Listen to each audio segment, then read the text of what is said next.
নমস্কার, আমি Sharmistha. Welcome to Sharmistha's kitchen. চলে এসেছি আজকে আরও একটি নতুন রেসিপি নিয়ে। আজকের রেসিপি কলার বড়া। খুব সামান্য কিছু উপকরণ দিয়ে আজকে আমি এই রেসিপিটি বানিয়ে দেখাবো, যেটা খেতে খুবই টেস্টি। এখানে আমি কলার বড়া বানানোর জন্য 5টা সিঙ্গাপুরি কলা নিয়ে নিয়েছি। কলার খোসাগুলোকে ছাড়িয়ে নিয়ে আমি একটা বাটির মধ্যে নিয়ে নিয়েছি। এখানে 5টা কলার জন্য আমি 1 কাপ চিনি দিয়ে দিলাম, আর ওই কাপেরই 1 কাপ সুজি এবং 2 কাপ ময়দা দিয়ে দেব, আর ওপর থেকে সামান্য পরিমাণ একটু লবণ দিয়ে দেব।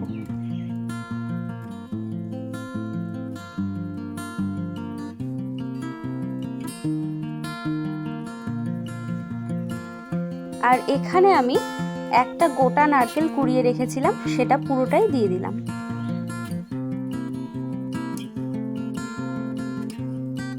এবার সব উপকরণগুলোকে শুকনো অবস্থাতে হাত দিয়ে ভালোভাবে মেখে নেব।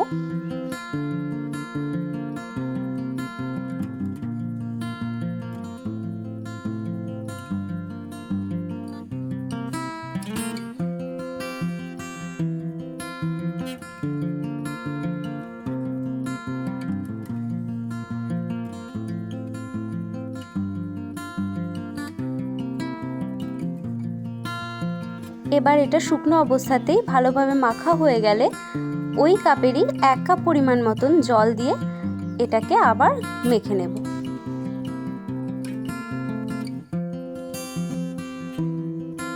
এবার কড়াই গরম হয়ে এলে তাতে 200 গ্রাম রিফাইন্ড অয়েল দিয়ে যখন তেলটা গরম হয়ে আসবে, তখন এক এক করে আমি যে বড়ার ব্যাটারটা বানিয়েছিলাম সেটাকে ছোট ছোট করে বড়ার শেপে দিয়ে দেব।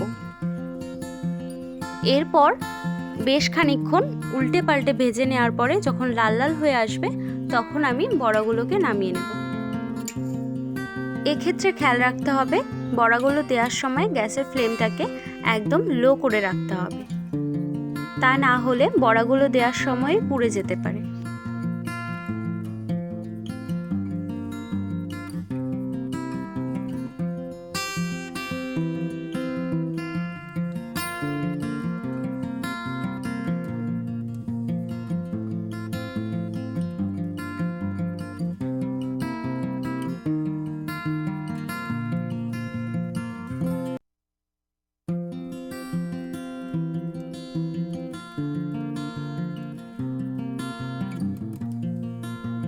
এবার দেখতেই পাচ্ছেন বড়াগুলো কি সুন্দর লাল লাল করে ভাজা হয়ে গেছে। আমি এবার এগুলোকে নামিয়ে নেব এবং একইভাবে আর যে ব্যাটারগুলো ছিল সেগুলো দিয়েও বড়া বানিয়ে নেব।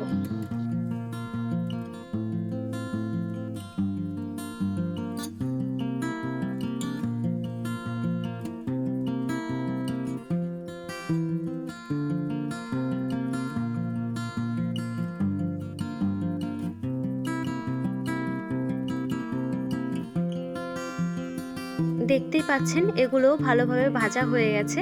এবার আমি এক এক করে নামিয়ে নেব। আপনারাও বাড়িতে অবশ্যই এভাবে ট্রাই করবেন এবং অবশ্যই আমাকে কমেন্ট করে জানাবেন কেমন লাগলো। আমার বানানো রেসিপি আজকে এ পর্যন্তই। যদি ভালো লেগে থাকে তাহলে অবশ্যই লাইক, কমেন্ট এবং শেয়ার করবেন, এবং আপনি যদি আমার চ্যানেলে নতুন হয়ে থাকেন তাহলে অবশ্যই চ্যানেলটিকে সাবস্ক্রাইব করে আমার পাশে থাকবেন। দেখা হবে আরও কোনো নতুন রেসিপি নিয়ে।